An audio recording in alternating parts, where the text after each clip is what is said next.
There comes a moment in every life when the noise fades, the world grows quiet, and we are left with nothing but ourselves. And in that silence, something ancient stirs. Not fear of being alone, but fear of meeting what we've buried. Carl Jung once said that the most terrifying confrontation is not with others, but with our own inner truth, the truth we've silenced beneath roles, achievements, and the never-ending chase for approval. What you call loneliness is not just the absence of people, it is the presence of everything you've left unseen within. When the distractions fall away, the persona you wear so skillfully begins to loosen. The carefully curated self, charming, likable, competent, can no longer hold the stage, and beneath it, the shadow rises. Not as a threat, but as a forgotten companion. The part of you that holds every abandoned emotion, every unmet need, every exiled truth. In the stillness, these fragments begin to speak, not to torment you, but to remind you that healing does not begin with noise or movement. It begins with stillness, with your willingness to sit, to feel, to listen. This is not punishment, it is initiation. A sacred mirror is being placed before you, not to shame you, but to ask a question. Will you finally come home to yourself? Because what you're running from is not the darkness. It's the power you abandoned within it. And solitude, when embraced with intention, becomes the doorway back. The silence you fear is not empty. It is full of messages. Whispers from the self that say, "I've been here all along." The question is not whether you are alone. The question is, will you stay long enough to remember who you are? There's a particular ache that surfaces when the world goes quiet. A heaviness in the chest, a tightening in the stomach. It feels like something inside you is vanishing. For many, this is the moment they name as loneliness. But what if that ache isn't the absence of others? What if it's the presence of a part of you you've long ignored? You see, most people do not fear being physically alone. They fear what emerges in the silence. When no one is watching, no one to impress or please, what's left is the unfiltered, raw version of you that's been buried beneath years of performance. And meeting that version can feel like death to the ego.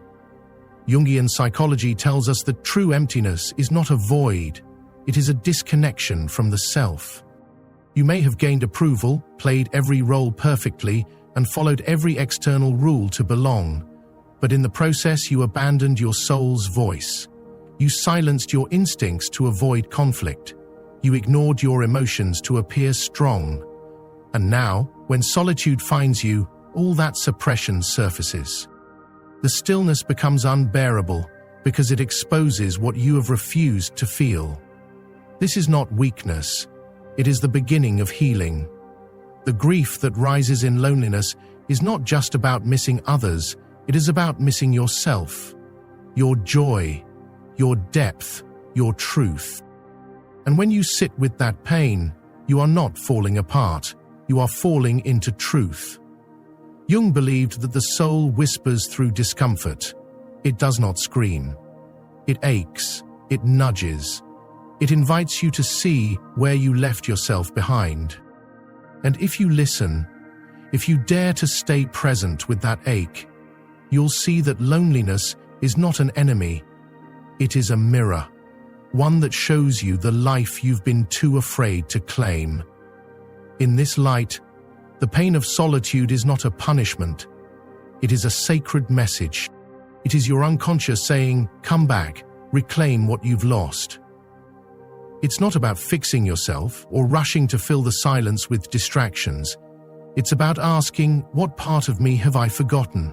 And am I willing to meet it now?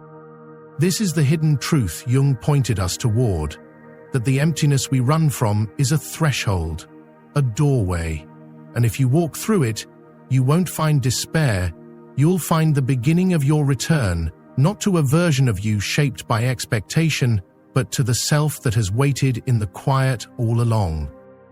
So next time loneliness visits, try something different. Instead of escaping, sit, listen, let it speak. Because what feels like death is often the first breath of a new kind of life, one rooted not in performance, but in presence. When the noise of performance ceases and the endless act of pleasing others fades away, what rises from the depths is not a quiet whisper, but a roaring truth. In those moments of profound silence, the shadow, the hidden, neglected parts of your psyche begins to stir and make itself known.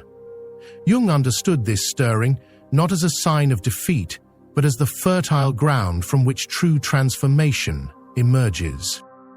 It is within this sacred stillness that the suppressed fragments of the self, the wounded child, the lingering fears, the buried shame, began to rise like shadows cast by a dawning light.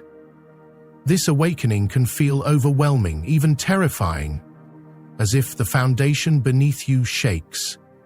Yet this shaking is not collapse. It is the beginning of wholeness. The shadow's emergence challenges the facade you have built, the persona worn to meet the world's expectations. It confronts you with the raw and unfiltered pieces of your soul that have long been ignored or denied. To Jung, this confrontation is essential, for the shadow's unrest is your psyche's way of demanding integration. It speaks in the language of discomfort and unrest, insisting that you no longer push these hidden parts into the darkness.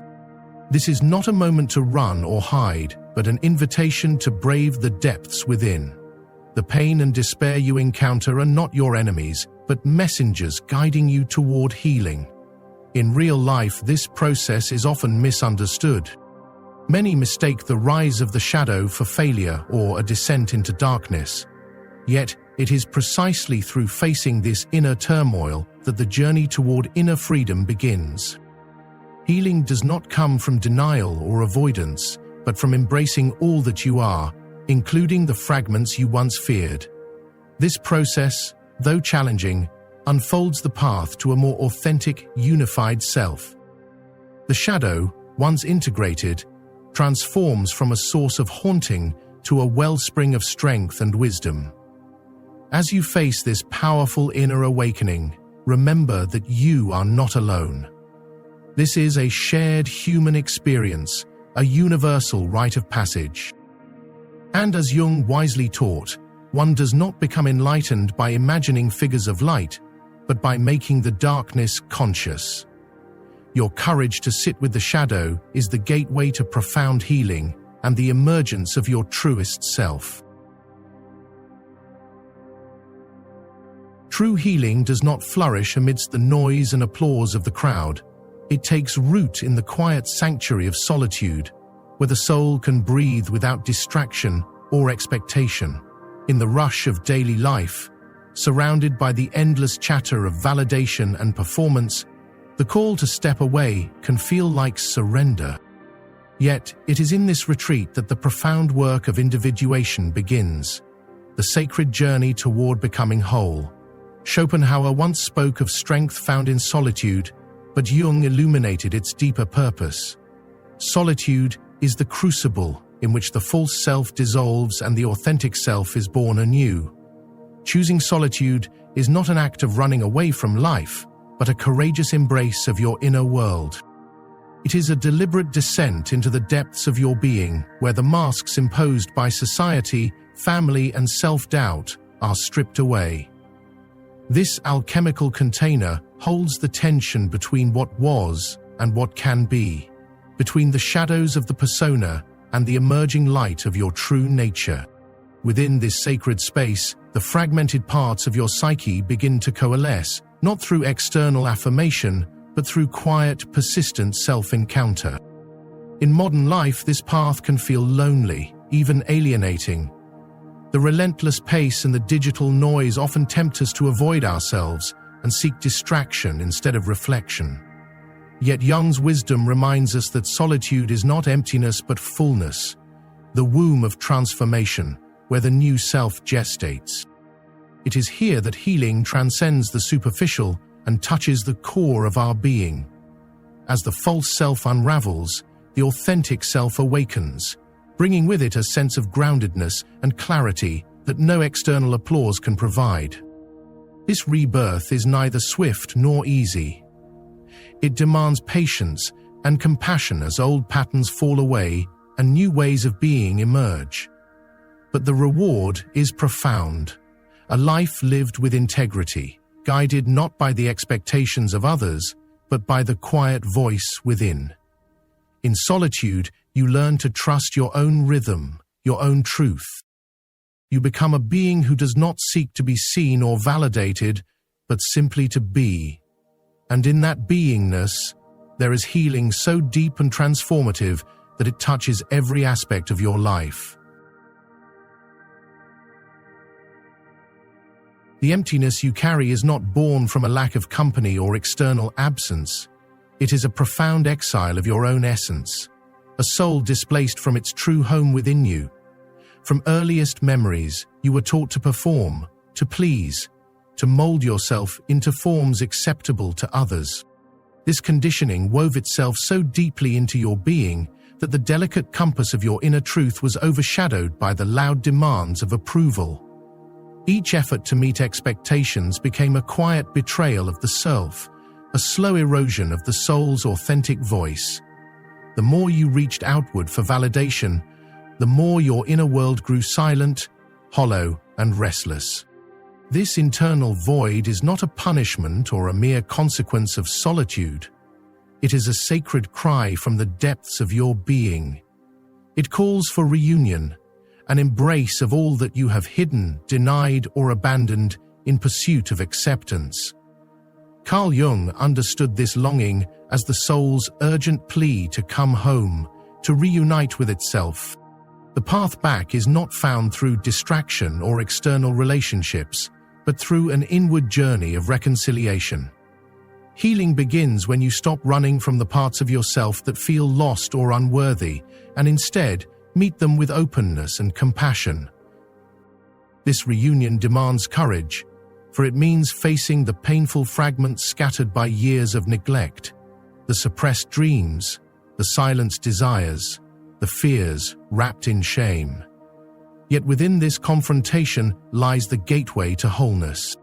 Jung taught that wholeness emerges not by adding more, but by integrating what has been split off, and by bringing the exiled soul back into the center of your being.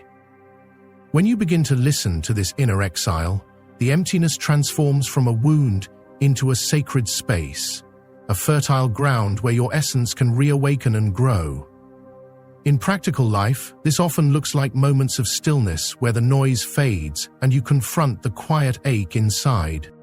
It feels uncomfortable because it exposes what you have long avoided, but this discomfort is the beginning of profound healing.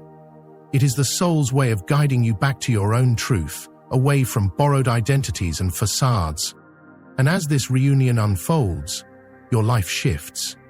You stop chasing approval that never satisfies and start nurturing the inner source that sustains you. The void is no longer an absence, but a silent invitation to rediscover your radiant self. Loneliness often wears the guise of suffering, yet beneath its surface lies the quiet call of self-return, a summons back to the center of your being. Solitude is not exile, but an invitation to rediscover the soul's forgotten sanctuary. Carl Jung believed that every wound, no matter how deep, holds the key to transformation. These wounds are not merely scars to hide, but doorways waiting to be opened. The true shift begins when you stop anesthetizing your pain with distractions, external validation, or numbing comforts, and instead choose to listen, truly listen, to the messages your inner world is trying to convey. When you learn to hold space for your shadow, the parts of yourself long buried in darkness and silence, solitude no longer feels like loneliness. It becomes a sanctuary, a sacred space, where healing breathes and the fragmented self begins to mend. This is not a sudden revelation, but a gradual unfolding, a delicate alchemy where pain transmutes into power. The silence that once echoed with absence now hums with presence, with awareness, with the deep knowing of your own resilience. In the modern rush of life, it is easy to mistake loneliness for weakness and solitude for punishment. Yet Jung's vision reminds us that true healing sprouts in the quiet places where you dare to face what was once hidden.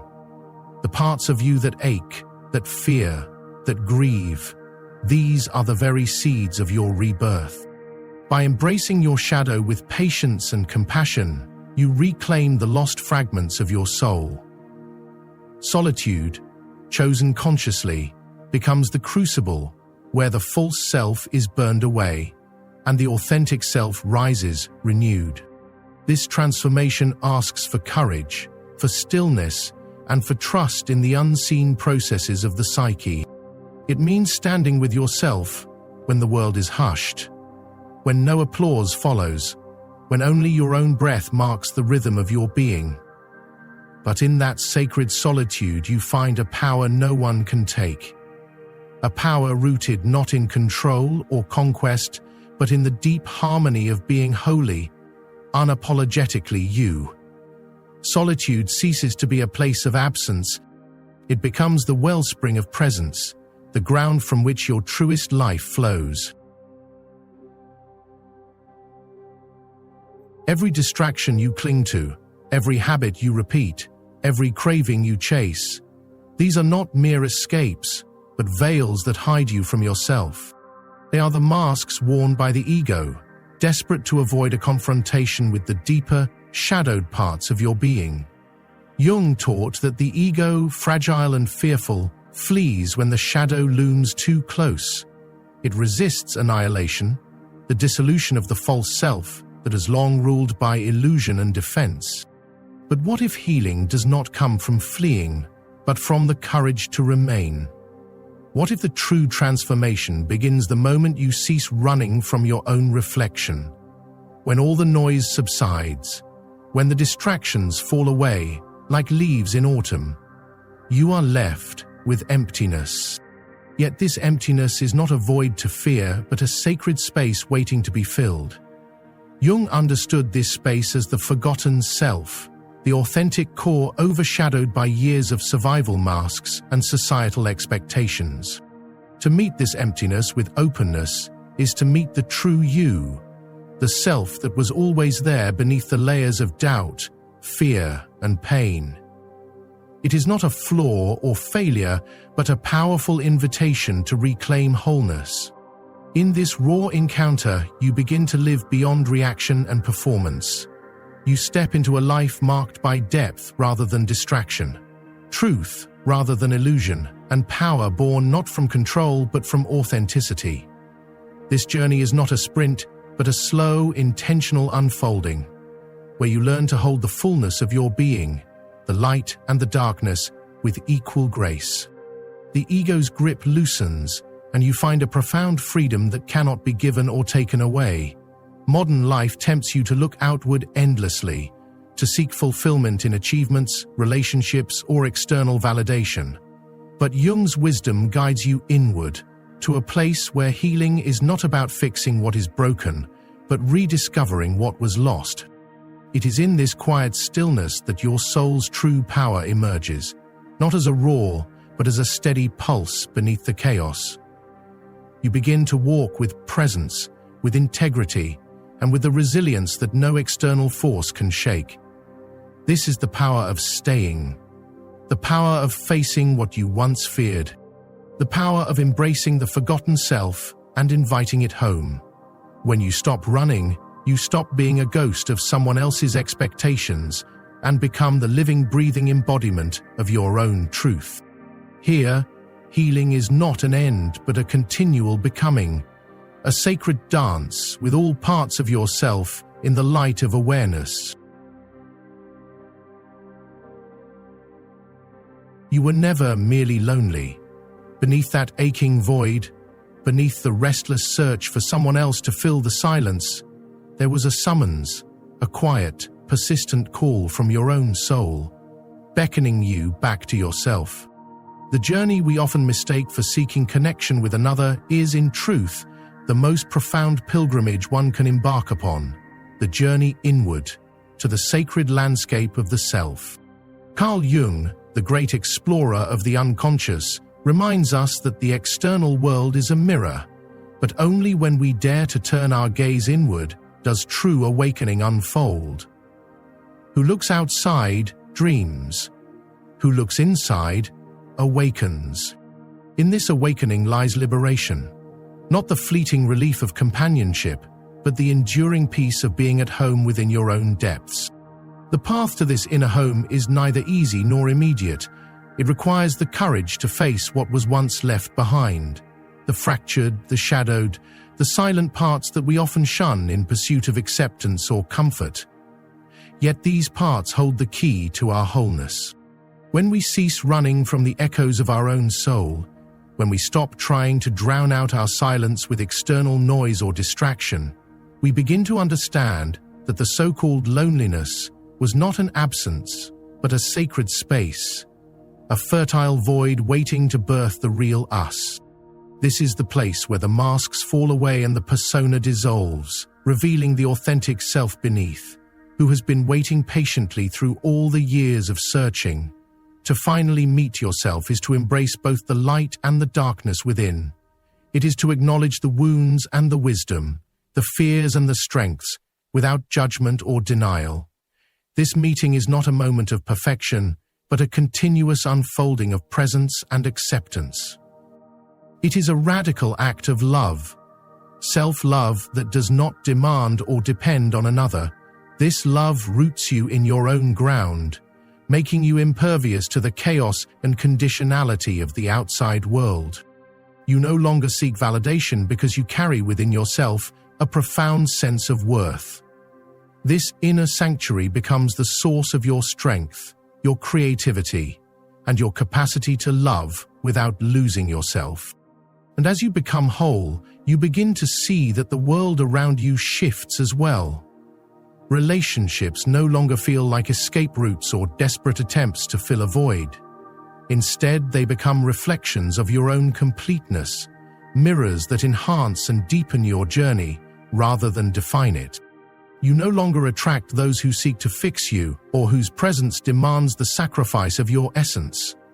Instead, you magnetize connections that honor and resonate with your true self, where mutual respect, freedom, and authenticity thrive. This transformation is not a withdrawal from life, but a full immersion into it, now lived from a place of inner truth and clarity. The noise fades, and your soul's voice grows louder, a quiet but unshakable presence that guides you through uncertainty and change. You no longer fear solitude, for it is your sanctuary, your wellspring of renewal. Loneliness loses its sting because you have discovered the companion you have always sought resides within. As you continue on this sacred path, remember that healing and awakening are never final destinations, but ongoing processes. They invite you to revisit, to reawaken, and to deepen your relationship with yourself each day. The call of the soul is persistent, inviting you to return home again and again, through every challenge and triumph. So, when the world feels overwhelming, when the urge to escape or connect pulls you in 1,000 directions, pause and listen for the quiet summons within. It is your true self, calling you back to presence, to wholeness, to freedom.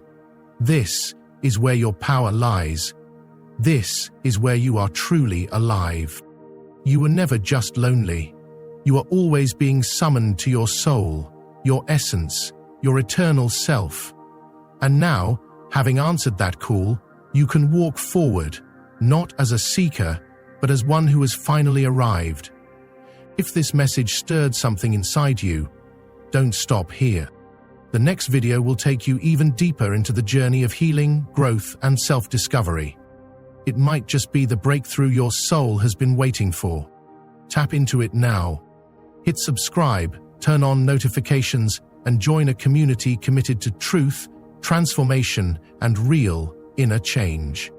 You're not alone on this path.